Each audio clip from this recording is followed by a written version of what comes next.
Bonjour chers téléspectateurs de la salle Congo Télévision. Nous sommes ici à l'université protestante du Congo où avec tous les Lassaliens de Kinshasa, nous venons soutenir le frère Frédéric Makengo qui est le directeur du BEL, Bureau des écoles lassaliennes, qui va défendre sa thèse de doctorat en économie aujourd'hui. Alors pour ceux qui ne savent pas, les frères des écoles chrétiennes ici au Congo ont déjà 4 frères docteurs et 2 autres qui sont en cours de téléchargement. Nous avons le frère Zouzabola, qui est le tout premier docteur de frères des écoles chrétiennes ici au Congo. Nous avons le frère Kabata qui est le directeur qui est le recteur à l'université La Salle au Congo. Nous avons le frère Firme Pam qui est professeur à l'université de Kinshasa. Et aujourd'hui, nous aurons, si peu de temps, dans quelques heures, notre nouveau docteur, le frère Frédéric Makengo, comme je l'ai dit tout à l'heure. Nous lui disons déjà merci pour cet honneur fait aux frères des écoles chrétiennes. Je pense là où Jean-Baptiste de la Salle est très content et fier de tous les frères du district du Congo-Kinshasa. Je l'ai dit aussi tout à l'heure qu'il y a aussi d'autres frères, il y a d'autres doctorats qui sont en cours de téléchargement. Il y a le frère Sébastien Matundu et le frère Éloi. Alors, sans plus tarder, je vais vous donner cette occasion d'assister à cet grand événement, la soutenance ou de la défense de la thèse de doctorat en économie de notre frère Frédéric et nous nous retrouvons juste après. Restez branchés sur votre chaîne La Salle Congo Télévision.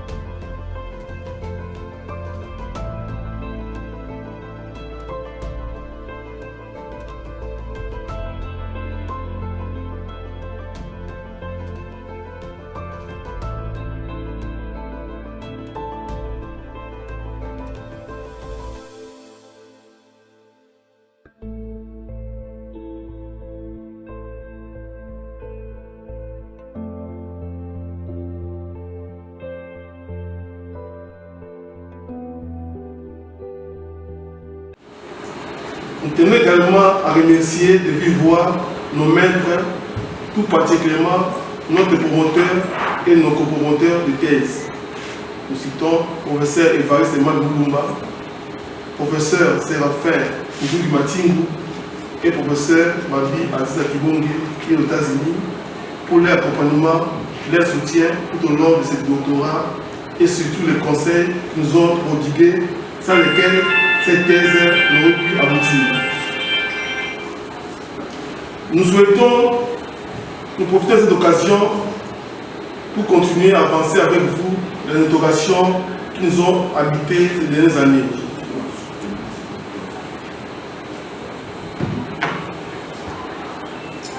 Nous souhaitons par ailleurs profiter de ce temps de parole qui nous ont accordé pour remercier l'école doctorale de l'Université protestante au Congo, grâce à laquelle nous avons pu bénéficier de très bonnes conditions de travail, tout aussi bien matérielles et scientifiques.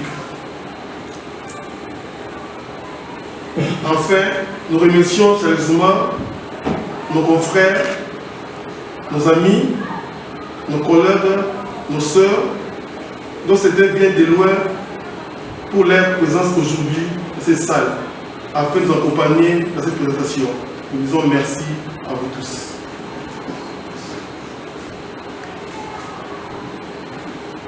Contexte de l'étude.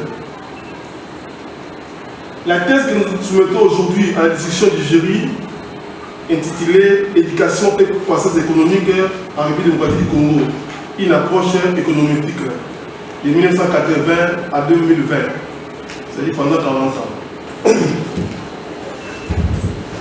Notre présentation va se dérouler en 6 étapes. Tout d'abord, nous souhaitons revenir sur les titres, les méthodes, nos tests et la limitation temporelle de cette recherche.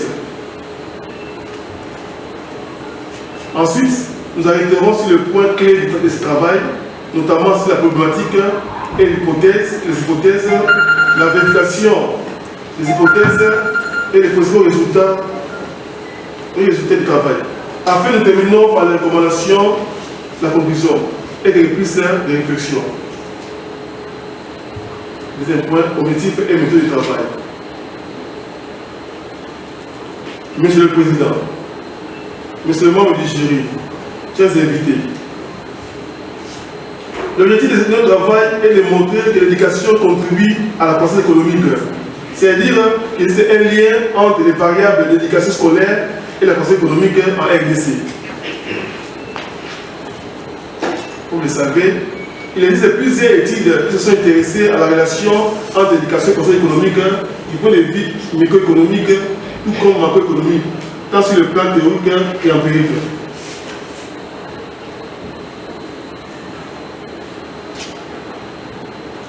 Les études empiriques qui ont été faites un peu partout à travers le monde ne s'accordent pas sur le fait que l'éducation a un fait aussi sur la croissance économique. Cette ambiguïté nous a amené à participer au débat en évaluant l'apport des variables d'éducation sur la productivité intérieure puis de réel par habitant RDC, car ces derniers occupent une part importante dans le processus de croissance économique à RDC. En effet, il paraît dans beaucoup de travaux et revues de la littérature que l'éducation favorise la croissance économique. Mais sur les faits exacts, son ampleur reste incertaine.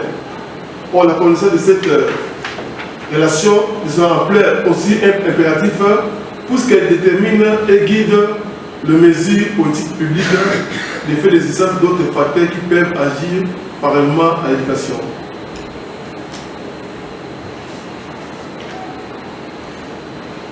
Donc, il est maintenant clair que l'éducation, le niveau d'éducation est non seulement essentiel au bien-être économique des individus, mais aussi à celle des nations.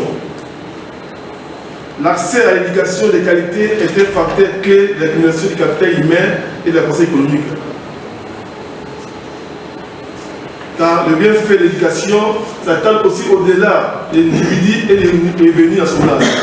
L'éducation est en fait une force qui fait les citoyens épanouis et intégrés et construit les sociétés plus cohérentes et participatives. Monsieur le Président, Monsieur le membre du jury, chers invités, au terme de notre travail portant sur l'éducation et la croissance économique à RDC durant la période de 1987 à 2020, c'est-à-dire pendant 40 ans, des questions fondamentales ont été posées à savoir: quelle est l'incidence des variables d'éducation sur la croissance économique à RDC à court et long terme? Et comment s'établissent les chocs en termes d'innovation sur les variables d'éducation? Pour répondre à ces questions, nous avons posé les hypothèses suivantes. Et à court et long terme au PIB par habitant. Hypothèse 2. Les chocs positifs sur les variables d'éducation s'établissent par un effet positif sur l'éducation et la croissance économique. Outre l'introduction et la conclusion, notre étude comporte 4 chapitres. Le premier chapitre porte sur les généralités conceptuelles de l'étude. Le deuxième chapitre est focalisé sur une hypothèse, une synthèse des travaux théoriques et empiriques qui sont appelés la revue de la littérature. Le troisième chapitre fait un état des lieux sur la performance des systèmes éducatifs, les dépenses publiques d'éducation et la croissance économique en RDC. Et le quatrième chapitre, enfin, fait une analyse empirique sur la création des minimums de savoir, de savoir-faire et de savoir-être. Car cela a un impact significatif et positif sur la croissance économique.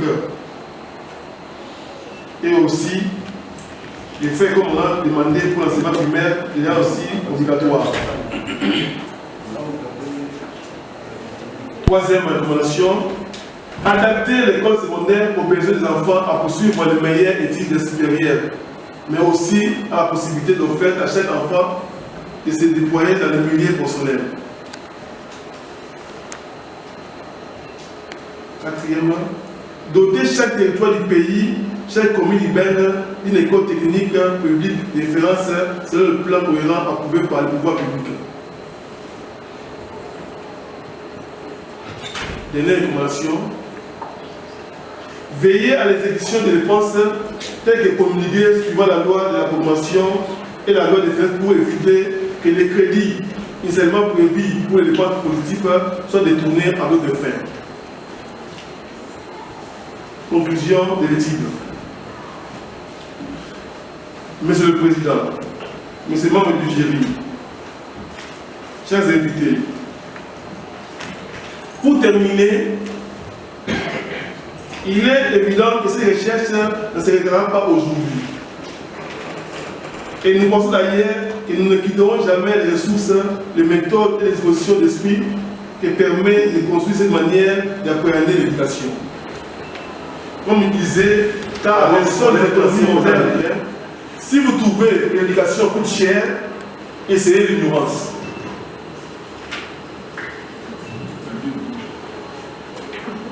C'est pourquoi nous faisons notre les paroles du général Napoléon Bonaparte, les plus belles victoires, le sel qui ne donne aucun regret, sont celles qu'on le fait sur l'ignorance.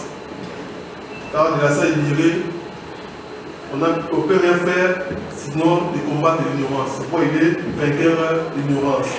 D'où, avec ces recherches ici, nous sommes en train de faire un effort de devenir de vrais combattants de l'ignorance, afin de faire sortir des pays dans des crises sécuritaires.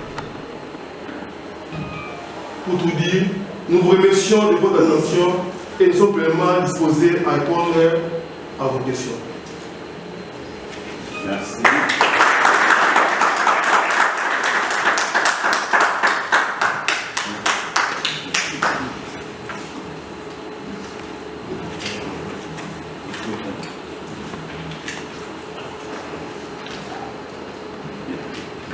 Merci, Makengo, pour votre présentation.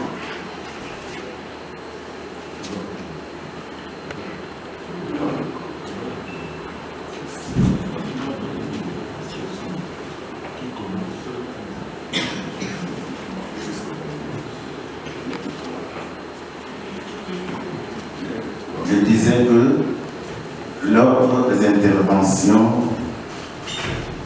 est le suivant. Nous allons commencer par le professeur Bosonga, ensuite le professeur Tanguila, en troisième lieu, moi-même, donc le professeur au niveau du débat encore là, après moi, ce sera éventuellement le professeur Mabi. Je les cite comme si vous les connaissiez tous. Je crois que vous les connaissiez. Juste une petite présentation. Le professeur Mabi Moumba, il est professeur ordinaire à la faculté de sciences économiques et de gestion à l'UNIKI. Plusieurs publications sont à son actif, publications à caractère scientifique, dont la monnaie dans l'économie à l'UNIKI. Il est professeur à l'université de Kinshasa, parce qu'il est docteur en sciences économiques de l'université d'État de Mons en Belgique. Il est professeur full. Il travaille comme professeur à la faculté des sciences économiques et de gestion de l'université de Kinshasa. Il est aussi professeur visiteur ici à l'UPC, tout comme le professeur Mabi d'ailleurs. Les cours dispensés, les cours de mathématiques, cours d'économétrie, cours de microéconomie.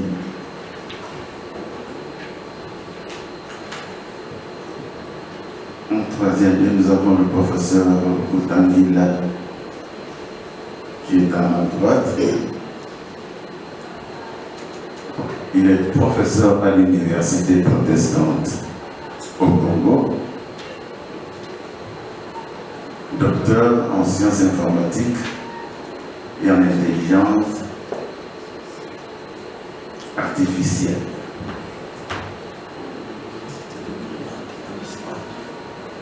Il ajoute de l'Université de Grenade en Espagne.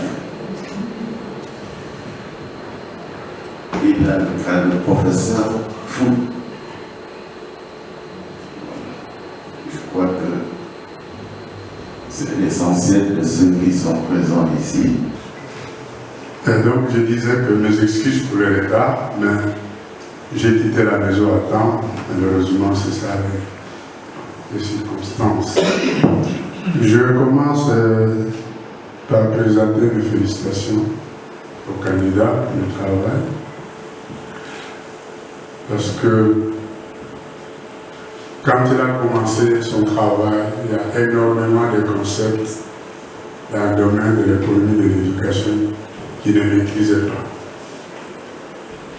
Énormément de concepts. Maintenant, il les maîtrise parfaitement. Félicitations. Félicitations pour ça. Ensuite, je le félicite parce que je crois que dans la version finale, il a pris en considération la plupart des observations qui lui ont été faites le jour de la prédéfense. Je les ai notées, puis j'ai comparé la dernière version.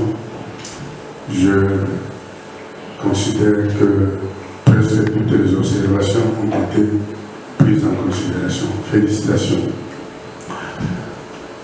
J'ai une petite observation avant de poser peut-être une ou deux questions. L'observation, ça concerne les cadres conceptuels de la page 10.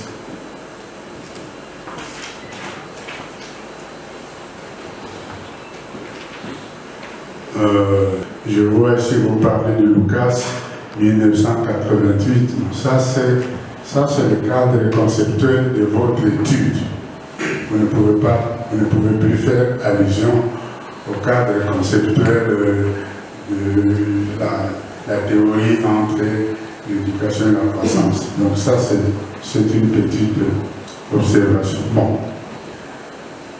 J'ai deux petites questions à vous poser.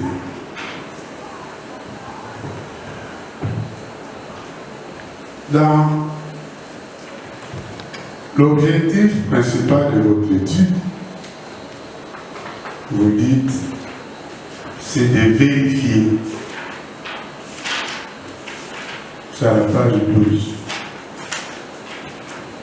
L'objectif principal de l'étude, c'est de vérifier l'influence positive de l'éducation sur la croissance économique en RDC.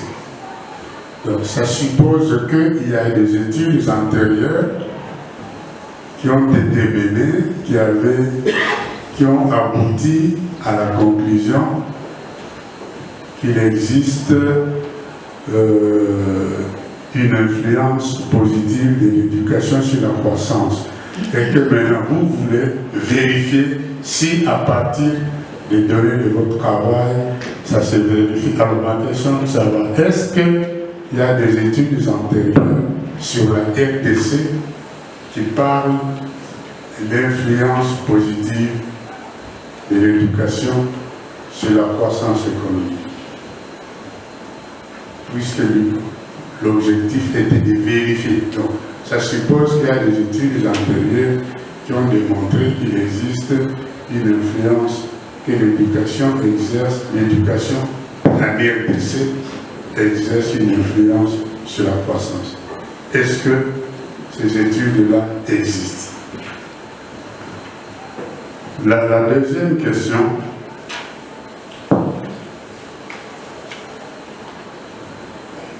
vous avez parlé d'éducation et croissance économique. Et vous êtes arrivé à une relation positive. Et s'il s'agit de la relation éducation et corruption à l'Église, quel serait le résultat? S'il s'agit de la relation éducation et corruption à l'Église, quel serait le résultat de cette étude? Voilà, Monsieur le Président.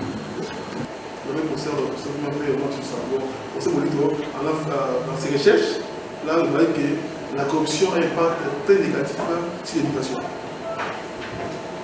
Oui, mais les données du moniteur, ça ne concerne pas la RDC. Maintenant, moi je suis concret. À supposer que c'est la relation éducation et corruption à l'RDC. Vous arriverez à quel résultat? Vous savez, comme il faut travailler, non? Tel que je pense, non, je ne sais pas si c'est bon. J'ai aussi fait des simulations avant de commencer à travailler sur des simulations. Moi, il dit qu'il y aurait un effet négatif sur l'éducation. Donc, nous pouvons conclure qu'il y a une relation négative entre l'éducation et la corruption. En d'autres termes, plus on étudie, moins on applique la corruption. Non. L'examen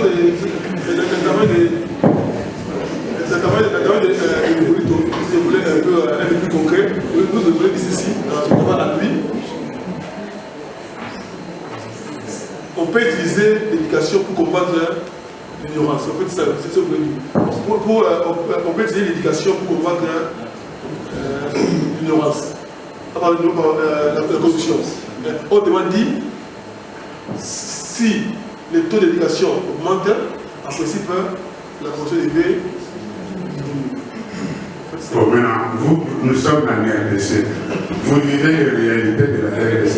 Quelle est la relation, d'après vous, entre l'éducation et la corruption à RDC?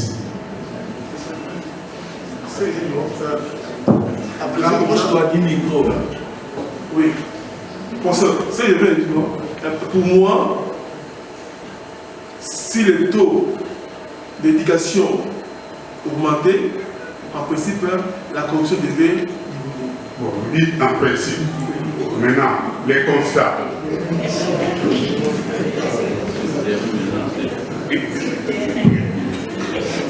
Si je suis très. Et c'est-à-dire, par exemple, en termes scientifiques, on dit pas des données scientifiques comme ça, je ne veux pas en termes de principes. Ok, monsieur le Président.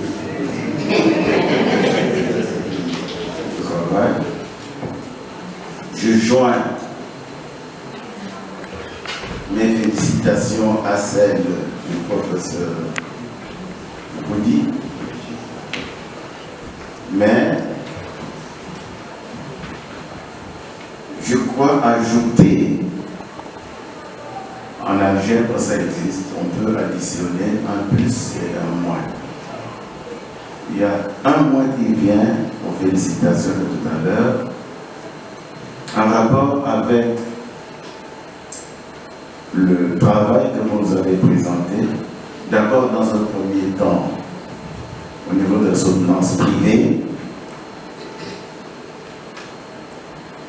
Je vous avais fait remarquer qu'il y avait quelques fautes d'orthographe et de grammaire. Ma joie aurait été de trouver tous ces passages-là corrigés. Mais malheureusement, l'impression qui se dégage, c'est comme si vous n'avez pas eu suffisamment de temps pour nous présenter un travail bien corrigé. Là, nous avons par exemple, tout à l'heure, je crois que dans cette salle, nous avons 3 exemplaires du même travail. N'est-ce pas? Tout à l'heure, le professeur Boussoula était en train de lire, mais C'est la version ancienne. Moi, j'ai ici deux versions.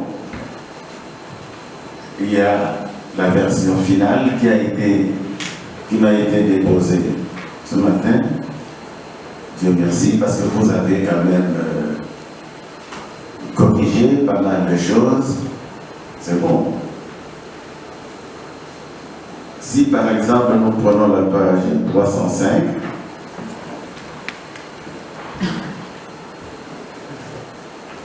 nous lisons, vous avez écrit source de fonctionnement de l'éducation. Là, page 305, source de fonctionnement de l'éducation. Vous avez mis fonctionnement pour source de financement de l'éducation. Vous n'avez pas eu le temps de corriger ça, frère Makengo. Vous ne voyez pas? Bon, je disais, page 305, source de fonctionnement de l'éducation. C'était l'éducation. Le tableau. C'est le tableau. C'était le tableau. Oui. Mais je crois que vous voulez dire parce que sur le tableau, vous parlez de source de financement. Oui. Mais le titre qui précède, vous avez parlé de source de fonctionnement. Vous avez dit ça? Ah, il y a quelque chose qui ne va pas. Il fallait corriger ça. Et il y a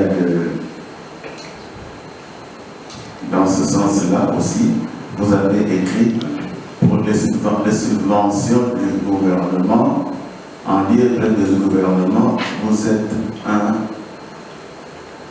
retardataire, vous n'êtes même pas en retard, vous parlez de conseil exécutif. Le conseil exécutif a existé, oui, mais aujourd'hui, quand un lecteur prend votre travail, il doit savoir que le conseil exécutif, c'est ce qui s'appelle aujourd'hui le gouvernement de la République.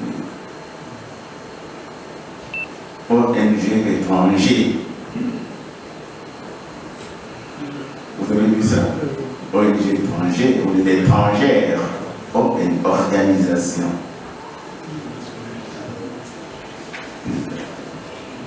Vous avez omis de nous présenter la liste des tableaux. S'il y en a, peut-être, moi j'aurais perdu de vue, je n'ai pas vu la liste des tableaux. Liste des graphiques, oui. Mais liste des tableaux, j'ai parcouru partout, je n'ai pas vu ça. Je vois que c'est le meilleur système du monde. Si les RDC en départ ça dedans, c'est fini. Je pense que des choses un peu, par exemple comme ça, on dit, parmi les fondements fondamentaux de LMD, on demande qu'aux étudiants qu'ils soient auteurs de leur propre information. On parle de bibliothèque, de ceci. Je pense que c'est un exemple banal. Si un pays comme l'Allemagne, où chaque institution, ils ont des bibliothèques, vous pouvez trouver une université où il y a 2000 étudiants avec promotion. La bibliothèque a seulement un livre de macroéconomie. Les enfants là, à quelle heure vont aller à la bibliothèque pour utiliser ces livres-là. Donc vous voyez qu'on a des copies pour faire un plaisir. Toujours dans le même cas de LMD, vous remarquerez ailleurs, quand on parle de LMD, on dit l'étudiant ne peut pas l'année. C'est-à-dire que vous avez raté, vous pouvez le prendre l'autre année. Déjà, nous avons des difficultés pour gérer des dossiers de mes promotions. L'université, vous faites la libération, vous prendre 6 mois. Quel temps doit avoir pour construire le monde? On a déjà des choses, on a fait des choses sans bien étudier les systèmes qui marchent bien ailleurs. C'est là où vous pouvez un peu parler des copies collées. Un autre exemple, toujours dans le LMD, par exemple, le de LMD, vous avez remarqué, on dit qu'il faut donner beaucoup de travaux aux étudiants, aux élèves, travaux. Vous savez, quand même, on va parler de la corruption. Quel miracle on ne voit pas ici à l'université où les élèves viennent faire des copies. Un étudiant a fait un TP manuscrit. TP manuscrit. Son ami vient le matin, il prend le TP manuscrit et fait la photocopie. Vous comprenez ça? Un étudiant, parce qu'on a demandé, fait d'abord à la maison. Un assistant qui devait corriger le TP, il a 400 copies. Et parmi les 400 copies, il y a au moins 399 même écritures. Vous voyez déjà, après on dit ailleurs. Après on dit il faut avoir l'enseignement en ligne. Dans un milieu où il n'y a même pas d'électricité. On dit que c'est fait ailleurs. Dans un milieu où, si il y a même de l'université, les milieux où on vit les courants. Si on a des sages, ça va encore. Parce que le milieu où chaque jeudi il n'y a pas de courant. Et on demande au quotidien, il dit oui, chez vous c'est bien, vous avez 2 fois par semaine de courant. Mais chez nous, on a le courant une fois après 6 mois. Ça dépend des cabines. Maintenant, avec les systèmes-là, ça marche. Tout ça se dit, on fait des copies qui restent un peu comme de marcher ailleurs. C'est là où je parle des niveaux supérieurs. Mais c'est pas supérieur. Là où les choses sont peut-être compliquées au niveau primaire secondaire. On copie à chaque mois, chaque année, les réformes. On prend les réformes au niveau, par exemple, du Canada. Un tel ministre a dit, si on voulait changer le pays, on devait prendre les copies du Canada.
Examiner la thèse intitulée Éducation et croissance économique en République démocratique du Congo, approche économétrique, présentée par le candidat Makembo Mbambalou Frédéric en vue de l'obtention du grade de docteur en sciences économiques.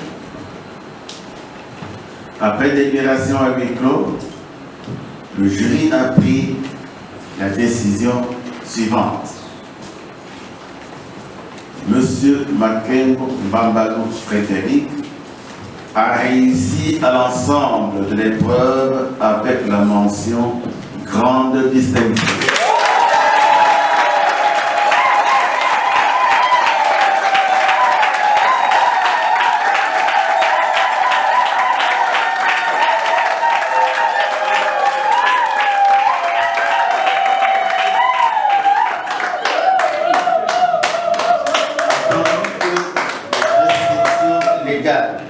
De l'ordonnance loi numéro 85-012 du 29 mars 1985, telle modifiée à ce jour relative à la collation de grades académiques au sein des universités ont été respectées. Nous invitons Monseigneur le recteur de l'UPC à bien vouloir conférer le grade de docteur en sciences économiques au candidat précité.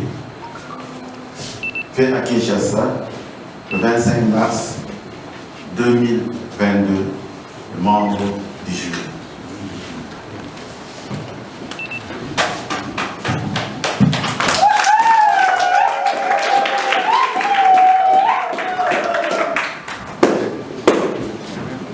collation du grade académique.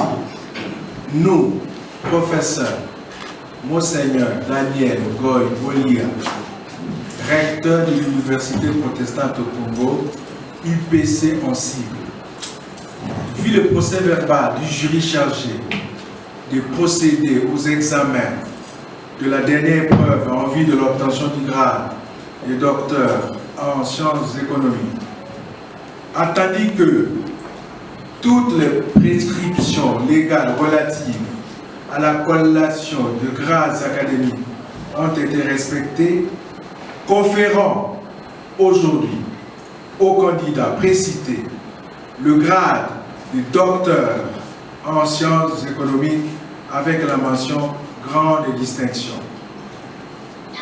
Ces récipiendaires ont la jouissance de tous les droits attachés au grade académique obtenu conformément à l'ordonnance loi précitée, faite à Kinshasa le 25 mars 2022. Le recteur de l'UPC, j'ai signé.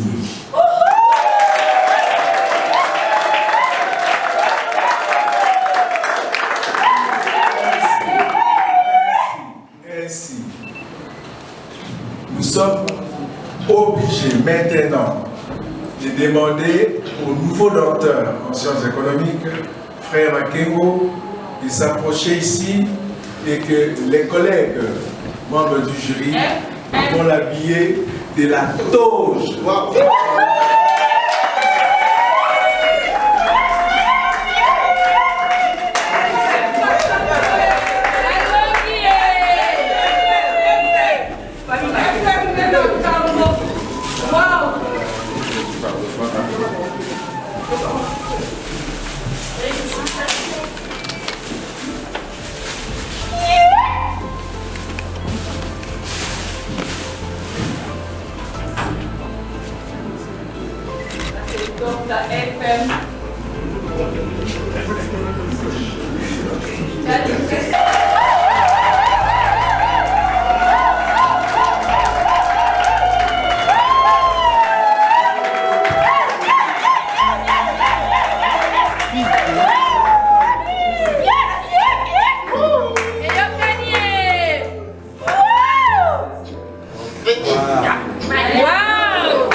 Fait la grande distinction. Nous vous disons jamais merci pour cet honneur fait aux frères des écoles chrétiennes. Alors dites-nous vos impressions, cher docteur. Bon, je suis très content d'avoir devant moi des frères qui sont venus me soutenir, surtout des postulants. C'est vraiment un signe d'encouragement. Là, c'est là, bon, comme disait la salle, faisons un effort de combattre l'ignorance. Merci beaucoup, cher frère, pour cet honneur. Merci beaucoup. Prenons le nouveau docteur. Qui a fait l'honneur aux frères des écoles chrétiennes, à la personne du frère Makengo. Vous avez assisté à la soutenance. Quelles sont vos impressions? Vraiment, je suis, je suis impressionné.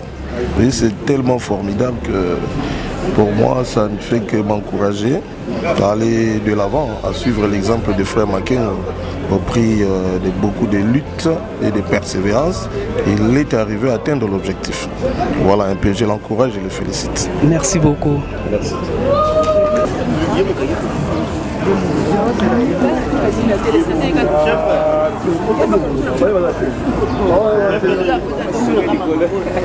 Chers téléspectateurs de la salle Congo Télévision, comme je vous avais promis, dans quelques heures, le frère des écoles chrétiennes du district du Congo devrait avoir un nouveau docteur parmi les docteurs du district.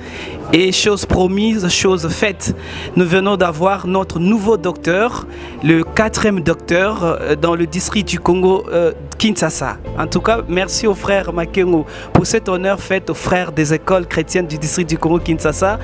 Je signale que le frère Makengo est docteur en sciences économiques de l'université protestante du Congo avec la grande distinction. Une fois de plus, merci et voilà, donc restez connectés sur la salle Congo Télévision. Voilà, voilà une chaîne éducationnelle. Merci, merci, merci, merci pour tous qui nous ont suivis de Kinshasa, de partout ailleurs. Nous vous disons merci pour votre attention et à la prochaine.